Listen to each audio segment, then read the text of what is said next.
Hi, this is Phil Biedron. I'm here today with Jennifer Dean, an actor and director, and she's graced her presence today so I can ask her a few questions. Jennifer, thank you for being here today. Thank you. My first question for you is, now I know that you got your start in Los Angeles and back to New York, back to LA. Can you explain some of the differences in acting between the two cities? I think that the approach can be very different.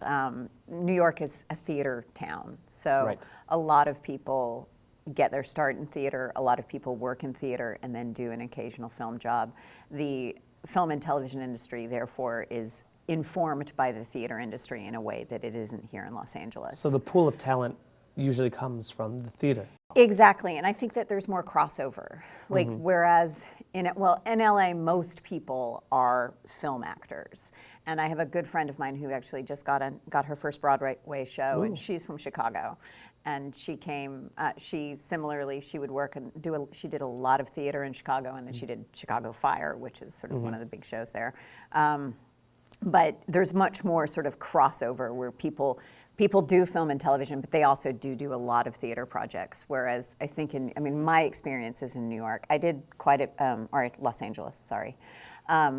I did a lot of theater in Los Angeles, but it wasn't like most of the actors who were doing theater in LA were doing it not so much for the love of doing a play, but because they eventually, to get noticed, like, look at me, I want to be on film. I'm just doing this so that you'll put me in your next movie. Whereas in New York, you do theater because you love theater, not as a segue into film and television necessarily. Sometimes I myself can tell if there's a theatrical, classical trained actor transitioning into film. They appear to be too big sometimes.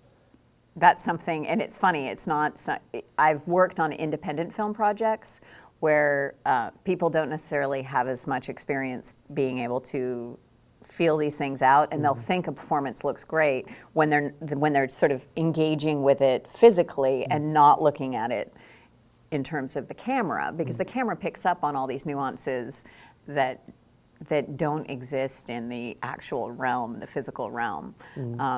So it can be a detriment as well. I mean, certainly, I wouldn't say a detriment, but you have to approach it. You have to approach film differently than theater, which I know some people disagree with that, but I think it's I agree with completely true. And your training, is it all LA, or is it split between LA and New York? It's split between LA, New York, and London, actually. Wow. As an undergraduate, I went to UCLA and I studied theater.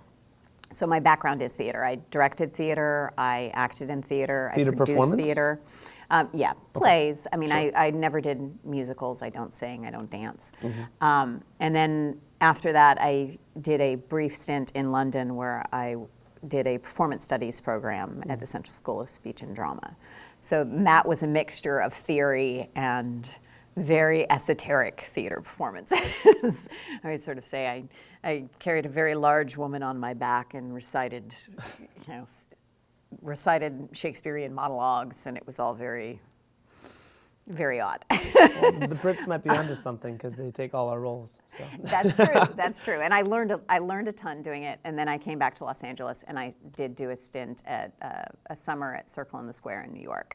So I've sort of done a variety of training everywhere. Very good. Great. And Jen, are you still pursuing acting right now? I haven't been auditioning as much lately because I've been focusing more on directing and getting my documentary project off the ground.